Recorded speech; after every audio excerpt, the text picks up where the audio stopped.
சீனிவாசன், மாநில பொதுச்செயலாளர், தமிழ்நாடு அரசியல் சங்கம். தமிழ்நாடு அரசியல் சங்கத்தின் 15வது மாநில மாநாட்டில் தூத்துக்குடியில் எடுக்கப்பட்ட முடிவின் அடிப்படையில் ஒரு 3வது கட்ட இயக்க நடவடிக்கையாக இன்றைக்கு தமிழ்நாடு முழுவதும் அனைத்து மாவட்ட தலைநகரங்களிலும் 1 லட்சம் அரசு பங்கேற்ற ஒரு 24 மணி நேர தர்ணா போராட்டம் என்பது இன்றைக்கு நடைபெற்று வெற்றிகரமாக முடிந்திருக்கின்றது.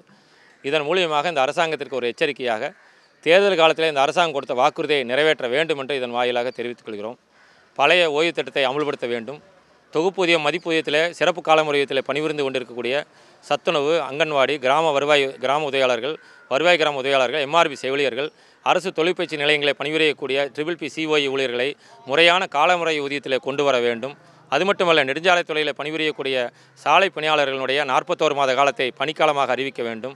அதேபோல் இன்றைக்கி நெடுஞ்சாலைத்துறை ஆணையம் என்று அமைப்பதை உடனடியாக கைவிட வேண்டும்.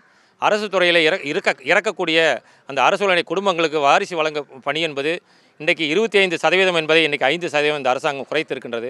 அதையும் உடனடியாக வழங்க வேண்டும். இன்றைக்கி அரசு துறையில் கிட்டத்தட்ட ஒரு 6 லட்சம் பணியிடங்கள் என்பது இன்றைக்கி காலியாக இருக்கின்றது. அரசு என்பது இன்றைக்கி கிட்டத்தட்ட ஒரு 64 லட்சம் இளைஞர்கள் படித்துவிட்டு வேலைவாய்ப்பத்தில் பணிபுரிந்து கொண்டிருக்கிறார் என்பதை அரசாங்கமே புள்ளி விவரம் வெளியிட்டிருக்கின்றது. ஆகவே அந்த படித்த இளைஞர்களுக்கு வேலை கொடுக்கும் விதமாக அரசு துறையில் காலியாக இருக்கக்கூடிய 6 லட்சம் பணியிடங்களை உடனடியாக முறையான காலமுறையத்தை ஊதியத்தில் நிரப்ப வேண்டும் என்ற கோரிக்கையை வலியுறுத்தி உள்ளிட்ட 10 அம்ச கோரிக்கைகளை வலியுறுத்தி இந்த போராட்டம் நடைபெற்று கொண்டிருக்கின்றது. உடனடியாக இந்த அரசாங்கம் கோரிக்கைகள் நிறைவேற்ற வேண்டும். இல்லையென்றால் வரக்கூடிய 14ஆம் தேதி அரசு ஆசிரியர்களை இணைத்து கொண்ட ஒரு ஜாக்டிவ் பேரமைப்பு போராட்டமாக வட்ட தலைநகரங்களில் ஆர்ப்பாட்டமும், 25ஆம் தேதி மாவட்ட தலைநகரங்களிலே ஒரு மறியல் போராட்டமாகும். அதற்கும் இந்த அரசாங்கம் செவிசாய்க்கவில்லை என்றால் மார்ச் மாதம் 19ஆம் தேதி அரசு ஊழியர்கள் ஒட்டுமொத்தமாக அரசு அலுவலகங்களை புறக்கணிக்கக்கூடிய ஒரு வேலைநிறுத்த போராட்டத்தை நடத்த திட்டமிருக்கின்றோம் என்பதை இதன் மூலியமாக நாங்கள் தெரிவித்துக் கொள்கிறோம். சார், இது படிச்சுட்டு வர பசங்களுக்கு எதுவுமே கவர்மெண்ட் வேலை சும்மா அந்த அரசாங்கம் செவிசாய்க்க மாட்டேங்குது.